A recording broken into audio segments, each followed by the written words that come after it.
बिस्मिल्लाहिर्रहमानिर्रहीम। आज हमने साइक्लिक स्ट्रक्चर ऑफ फ्रुक्टोज़ के बारे में पढ़ना है।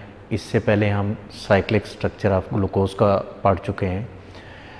साइक्लिक स्ट्रक्चर ऑफ फ्रुक्टोज़ जो है, इसको भी हावर्थ ने 1929 में सजेस्ट किया था। अकॉर्डिंग टू दिस कि जो कीटो शुगर फ्रुक्टोज़ होती है वो साइक्लिक फॉर्म या रिंग फॉर्म में जब एग्जिस्ट करती है तो उसमें जो रिंग बनता है तो वो रिंग जो है 5 मेंबर्ड रिंग होता है। वो क्या रिंग क्या होता है? 5 मेंबर्ड रिंग। उसमें क्या होती हैं? उस रिंग में 4 कार्बन होती हैं, 1 2 3 4 कार्बन और एक हेटेरोएटम। ये हमारे पास फ्यूरेन की स्ट्रक्चर, इस फ्यूरेन से मिलता जुलता जो है फ्यूरान से मिलता जुलता जो है रिंग फ्रुक्टोज की साइक्लिक स्ट्रक्चर के अंदर एग्जिस्ट कर रहा होता है। उस रिंग को हम क्या बोलते हैं? फ्यूरानोज। जब ग्लूकोज जो है साइक्लिक रिंग की स्ट्रक्चर में एग्जिस्ट करेगी तो तब हम फ्रुक्टोज को हम फ्रुक्टोफ्यूरानोज बोलेंगे।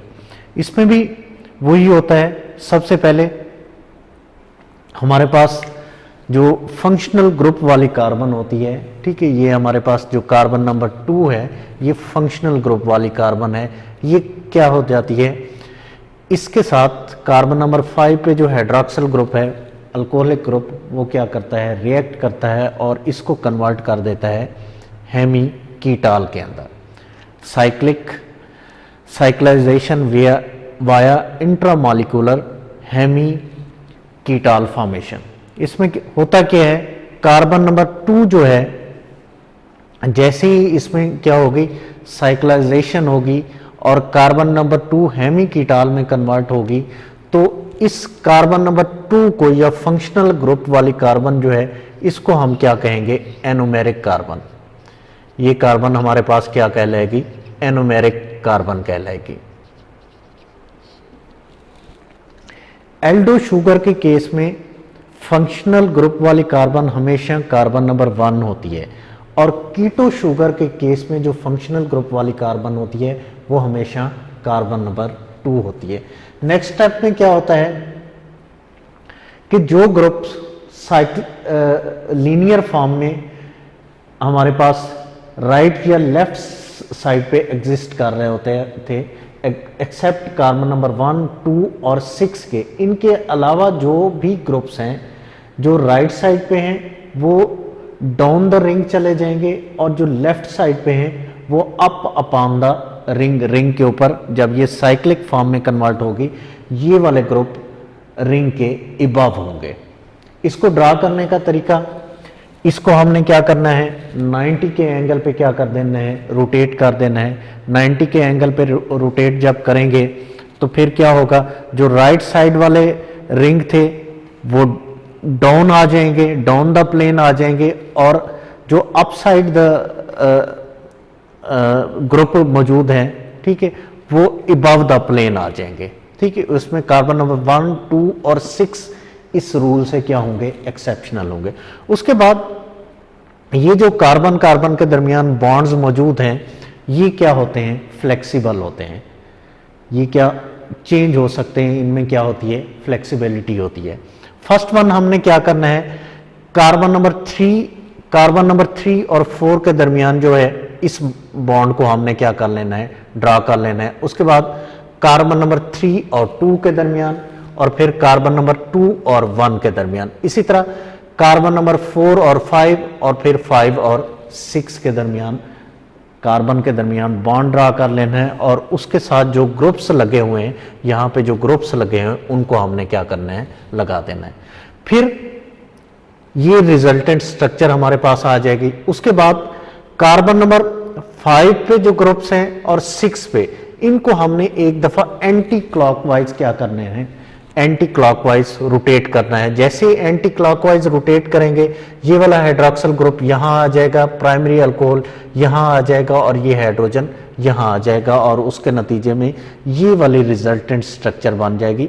अब ये जो हाइड्रोक्सिल ग्रुप है, कार्बन नंबर 5 पे जो हाइड्रोक्सिल ग्रुप है वो क्लोज आ गया किसके, फंक्शनल ग्रुप वाली कार्बन या कार्बन नंबर 2 के क्या आ गया, क्लोज आ गया है। यहाँ पे क्या आ गया है, क्लोज आ गया है। जैसे इसके पास क्या है, लोन पेयर ऑफ इलेक्ट्रॉन है, ये अपने लोन पेयर ऑफ इलेक्ट्रॉन इस कार्बन को दे देगा और कार्बन और ऑक्सीजन के दरमियान क्या बन जाएगी, लिंकेज बन जाएगी। जैसे ही कार्बन और ऑक्सीजन के दरमियान लिंकेज बनेगी तो ये वाली ऑक्सीजन अपना lone pair of electron withdraw कर लेगी और इसके ऊपर क्या आ जाएगा, नेगेटिव चार्ज आ जाएगा।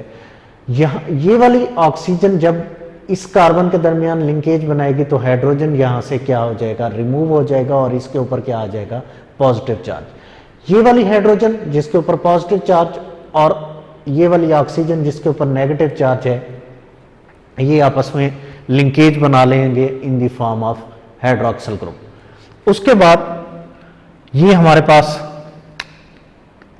फंक्शनल ग्रुप एनोमेरिक कार्बन और ये हमारे पास ऑक्सीजन, इन्होंने लिंकेज बना लिया। अब इस हाइड्रोक्सिल ग्रुप जो एनोमेरिक कार्बन के ऊपर हाइड्रोक्सिल ग्रुप है, जो एज ए रिजल्ट ऑफ इस हाइड्रोक्सिल ग्रुप के लिंकेज के नतीजे में बना है, इसको हम वेवी बॉन्ड से शो करेंगे। क्यों वेवी बॉन्ड से, इसकी डायरेक्शन अबव द प्लेन भी हो सकती है, बिलो द प्लेन भी हो सकती है। अगर इसकी स्ट्रक्चर हाइड्रोक्सिल ग्रुप की पोजीशन अबव द प्लेन होगी तो इसको उसके नतीजे में जो हमारे पास साइक्लिक स्ट्रक्चर बनेगी फ्रुक्टोज की, उसको हम कहेंगे beta D fructofuranose, beta D fructofuranose. और इसी तरह अगर हाइड्रोक्सिल की पोजीशन जो है downward direction down the ring होगी तो उस वक्त जो हमारे पास resultant cyclic structure of fructose होगी that is called alpha D fructofuranose, mean above the plane, sorry above the ring जो हमारे पास एनोमेरिक कार्बन है, इस एनोमेरिक कार्बन पे हाइड्रोक्सिल ग्रुप की पोजीशन अबव होगी, रिंग के above, then beta D fructofuranose, और बिलो होगी तो अल्फा डी फ्रुक्टोफ्यूरानोज। और साइक्लिक जो स्ट्रक्चर होगी उसको हम बोलेंगे इन केस ऑफ फ्रुक्टोज तो फ्रुक्टोफ्यूरानोज। फ्यूरानोज शो कर रहा है कि वो 5 मेंबर्ड रिंग है। ग्लूकोज के केस में जैसे हम बोलते हैं ग्लूकोपाइरानोज, पाइरानोज इंडिकेट कर रहा है 6 मेंबर्ड रिंग को और फ्यूरानोज इंडिकेट कर रहा है 5 मेंबर्ड रिंग को। यहां अगर हम देखते हैं ये हमारे पास 1 2 3 4 और 5 मेंबर्ड रिंग है। इसमें 4 कार्बन, 1 2 3 4 कार्बन है इस रिंग में और एक हमारे पास क्या है, हेटेरो एटम होता है। Thank you.